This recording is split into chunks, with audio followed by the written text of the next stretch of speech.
এবছর নিবেদন হচ্ছে অন্তর্লোক। রাজা কংস নারায়ণী যে ভারতবর্ষে দুর্গা উৎসবের সূচনা করেছিলেন।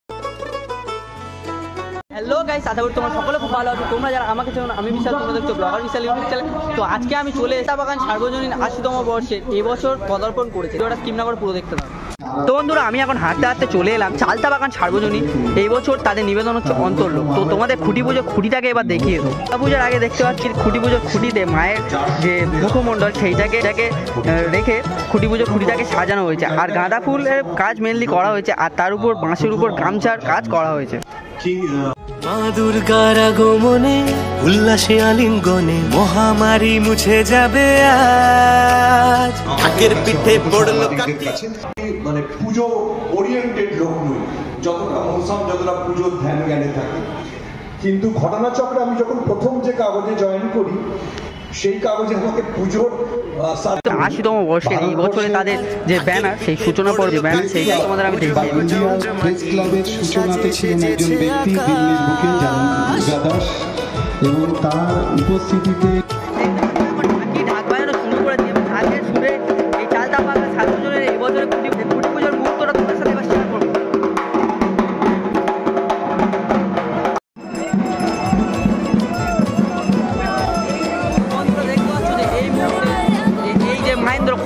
এই মহেন্দ্র খড়টা সকলেই যায় এই খুঁটি পুজোর মাধ্যমে, যে কতটা সুন্দর খুঁটি পুজোর খুঁটিটাকে লাগছে দেখো।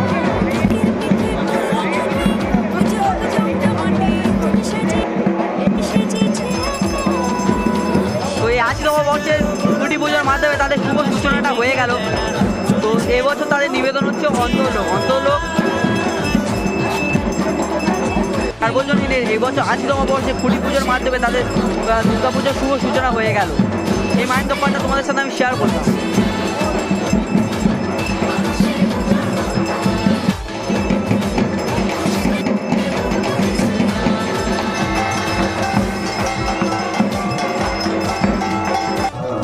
তাদের তো সেই স্বীকৃতিটা আদায় করতে এখনো সময় লাগবে। কিন্তু আজকে বড় বড় চ্যানেল যারা আছেন, তারাও কিন্তু সেই একই পথ ধরে আপনার পকেটে পৌঁছে যাচ্ছেন মোবাইল ফোনটিকে ধরে। আর এই যাত্রাপথে তাদের যে অক্লান্ত পরিশ্রম, তাদের সঙ্গে দুর্ব্যবহার, এগুলো একেবারে নিভৃতে তারা শুধু কাঁদেন। তাদের মনের ভেতরে জমে থাকা এক গ্লাস যন্ত্রণা, সেগুলো নিয়ে তারা প্রত্যেক দিনের সকাল থেকে রাত পর্যন্ত খেটে যান। ওই যে সমাজ তাদেরকে কখনো ভালোবাসায় কখনো উঠছিল। এই ইউটিউবারদের প্রতি আমার স্যালুট করি। তারা যে খবর পৌঁছে দেয়, সেখানে খবর তাদেরকে বিক্রি করতে হয় না, বানাতে হয়। কারণ তারা স্বাধীন। আজকে 15ই আগস্টের মতো তারা স্বাধীনতা নিয়ে কাজ করেন 365 দিন 24 ঘন্টা। কারণ তাদেরকে দমিয়ে রাখা যায় না। তারা স্বাধীন দেশের স্বাধীন সংবাদ প্রতিনিধি। তাদের জন্য প্রধানকারী চাইবে সমস্ত ইউটিউবার। একটা প্রজেক্ট রিভিল করা হচ্ছে, দেখতে পাচ্ছ তোমরা এখন।